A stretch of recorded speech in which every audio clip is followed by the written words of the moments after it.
Liverpool kërkon Luis Enrique për një projekt afatgjatë. Fisnik Asllani gjithmonë më afër Borussia Dortmund. Inter i futet në garë për djalin e Robinhos. Përshëndetje miq të Supergolit. Në videon e sotme do të flasim për lajmet më të fundit nga bota e futbollit. Para se të vazhdojmë, nëse e doni futbollin si ne, mos harroni të bëni follow, të shtypni subscribe dhe të klikoni butonin e ziles për të mos humbur asnjë nga videot tona. Barcelona ka nevojë për përforcime. Hansi Flick dhe Deco kanë rënë dakord mbi objektiva dhe kanë vendosur pozicionet që do të mbulojnë në merkato. Katalanasit kërkojnë një mbrojtës qendror me këmbën e mbajtë, një sulmues ansor dhe një sulmues për të zëvendësuar Robert Lewandowski. Sipas Mundo Deportivo, alternativat për mbrojtjen janë Mark Guehi, Crystal Palace, Gonçalo Inacio i Sporting, Murillo i Nottingham Forest, Nico Schlotterbeck i Dortmund dhe Luis Benedetti i Palmeiras.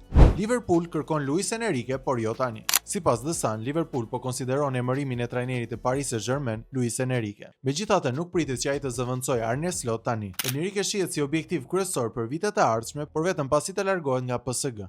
Inter i futet në garë për djalin e Robinhos. Sipas mediave braziliane, Interi është një nga klubet që po ndjek talentin e Santos. Për 17 vjeçarin ka interes edhe nga Manchester United, Chelsea dhe Galatasaray. Junior ka një klauzulë lirimi për 100 milion euro, por pritet të largohet për shumë më pak për shkak të problemeve financiare që po has Santos.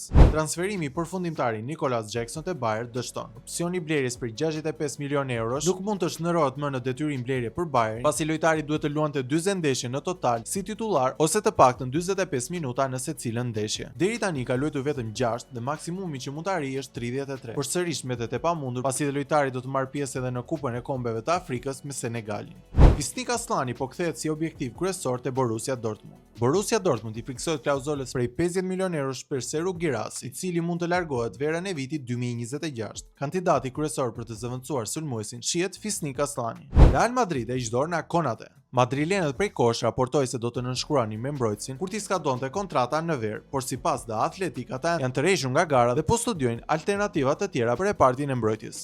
Kapiteni Manchester City Bernardo Silva pritet të jetë në qendër të merkatos këtë verë. Juventus dhe Milan janë gati të nisi kontaktet sapo mesueshori t'i skandojë kontrata. Te City cikli i tij konsiderohet i mbyllur dhe klubi po përgatitet për një ndryshim brezi. Edhe vetë Silva dëshiron një sfidë të fundit të madhe në karrierë, duke hapur derën për një largim në verë. Klubi ka vendosur që Elliot Anderson të jetë një nga objektivat kryesore për vitin 2026. Nottingham Forest pritet të kërkojë mes 80 dhe 100 milion pound dhe nuk janë vetëm City që e duan. Disa klube të tjera të mëdha kanë hyrë gjithashtu në garë. Manchester City është bashkuar Arsenali në ndjekje të mesfushorit 20 vjeçar të Elches, Rodrigo Mendoza. Talenti i tij ka bërë që shumë ta krahasojnë me ydhin e Barcelonës, Pedrin, sidomos pasi lueti çdo minutë për Spanjën në Kupën e Botës U20 në Kili. Interesi është i madh edhe nga Real Madrid, i cili thuhet se ka monitoruar lojtarin për plot 18 muaj.